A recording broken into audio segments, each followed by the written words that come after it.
Cerita dilanjutkan dengan Xiao Chun yang terus melawan petaka guntur dengan tubuh fisiknya saja. Bahkan dia berjalan ke depan dengan rasa sakit yang dia dapatkan. Melihat kegilaan Xiao Chun membuat Li Xiyu menjadi gelisah dan ketakutan. Walaupun demikian, dia merasa kalau Xiao Chun akan gagal dan mati. Namun Xiao Chun menggertakkan giginya dan terus berjuang karena tujuan kultivasinya agar dia bisa hidup abadi.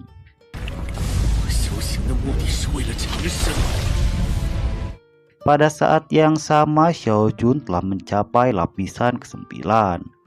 Bahkan leluhur Hanjong juga sudah mulai bergerak untuk melindungi Xiao Chun. Pada saat yang sama leluhur Hanjong juga harus menahan pusaka pengadilan Konghe yang akan mengagalkan terobosan Xiao Chun. Sampai dia harus mengeluarkan burung emas untuk menghadang pusaka tersebut.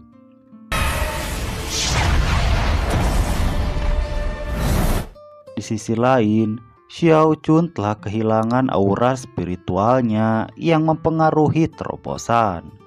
Hal ini juga dimanfaatkan oleh Li Xiyu untuk menyerang Xiao Chun.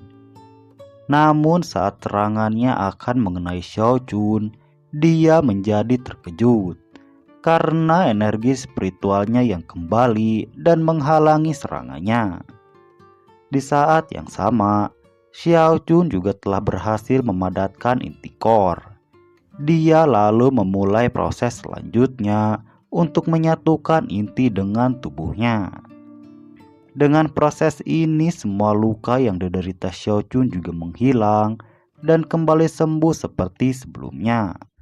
Bahkan kekuatan fisiknya juga telah jauh meningkat. Melihat ini murid sekte River Deeping, mereka juga menjadi senang dengan Xiao Chun yang akan berhasil menerobos. Di sisi lain saat Xiao Chun akan berhasil menerobos, Li Xiyu menjadi ketakutan dan akan melarikan diri. Karena kekuatan Xiao Chun yang akan meningkat jika berhasil menerobos. Namun saat Li Xiyu akan melarikan diri, muncul Shangguan yang menyerangnya dari belakang. Tapi serangan itu tidak bisa menembus pertahanan Li Xiyu, bahkan membuat Shangguan terpental ke belakang. Walaupun begitu dia berhasil menahan Li Xiyu.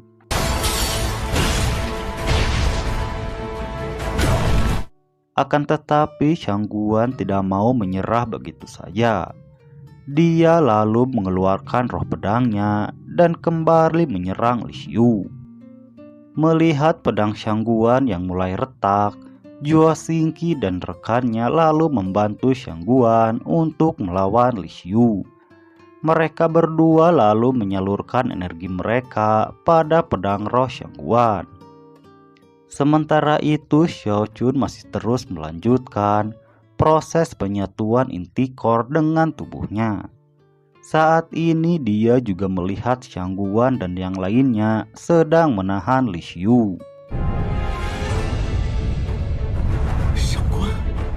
Melihat proses penyatuan dengan tubuh Xiao Chun juga membuat leluhur Hanzong dan Feng Shengji terkejut.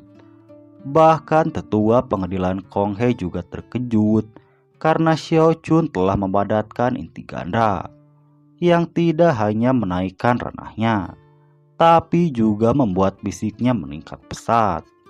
Hal ini merupakan sesuatu yang langka. Bahkan di pengadilan Konghe sendiri juga tidak ada hal tersebut.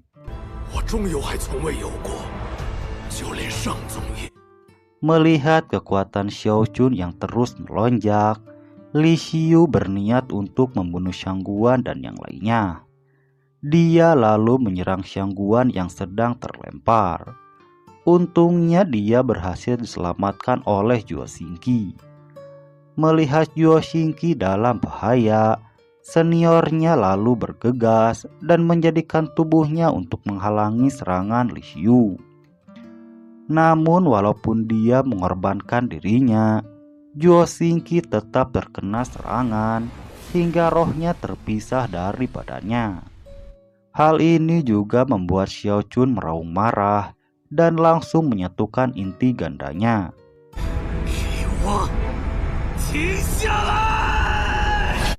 Sementara Li Xiu yang ketakutan, dia langsung melarikan diri karena takut Xiao Chun akan membunuhnya. Pada saat yang sama, Xiao Chun juga berhasil menerobos dan menyatukan dua inti core-nya. Dia lalu melihat Zhuo Xingqi dan Shang Guan yang telah kehilangan matanya. Xiao Chun juga mengingat kenangan dia saat bersama dengan Zhuo Xingqi di masa lalu dan melewati masa sulit bersama-sama di peperangan sebelumnya.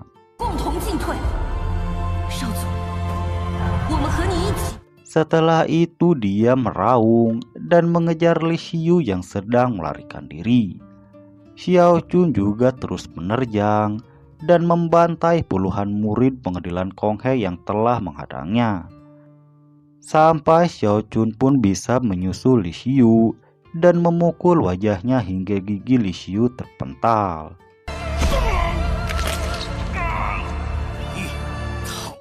Saat ini Xiao Chun sangat marah dan memukuli Li Xiu secara membabi buta. Xiao Chun juga mengejar Li Xiu kemanapun dia terlempar dan tidak mau melepaskannya. Pada saat yang sama, Li Xiu mencoba untuk melawan dengan seluruh kekuatannya. Namun saat ini, kekuatan Xiao Chun jauh di atasnya, sehingga semua serangannya bisa diatasi dengan mudah. Bahkan Li Xiu tidak bisa menahan satu serangan dari Xiao Chun, hingga tangannya patah dihajar oleh Xiao Chun.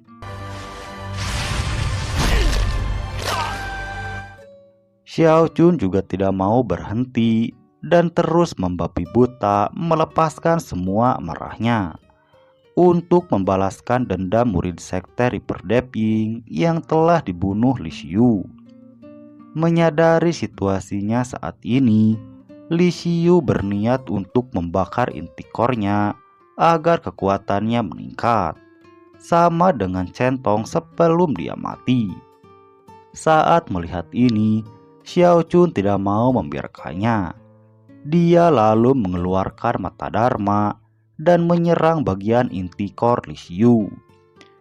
Dengan kondisi Li Xiu saat ini, Xiao Chun bisa dengan mudah menyerangnya tanpa perlawanan, sampai inti core Li Xiu mulai retak dan pecah menjadi berkeping-keping.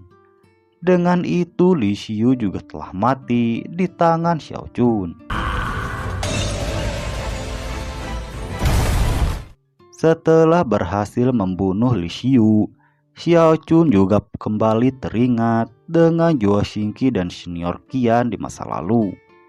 Namun dia juga tidak mau terlarut dalam kesedihan. Xiao Chun lalu bangkit dan ingin mengakhiri peperangan ini secepatnya. Xiao Chun lalu berbicara kepada semua rekannya dan akan kembali menggunakan kekuatan leluhur darah agar temannya bisa sedikit lebih kuat.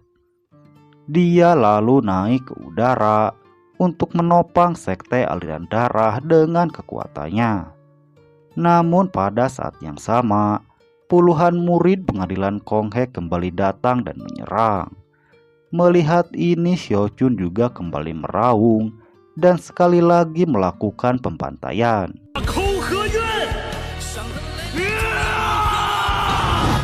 Akan tetapi setelah itu cerita pun berakhir. Nah, segitu dulu alur cerita Yunyan Yongheng episode kali ini. Saksikan kelanjutannya di part berikutnya.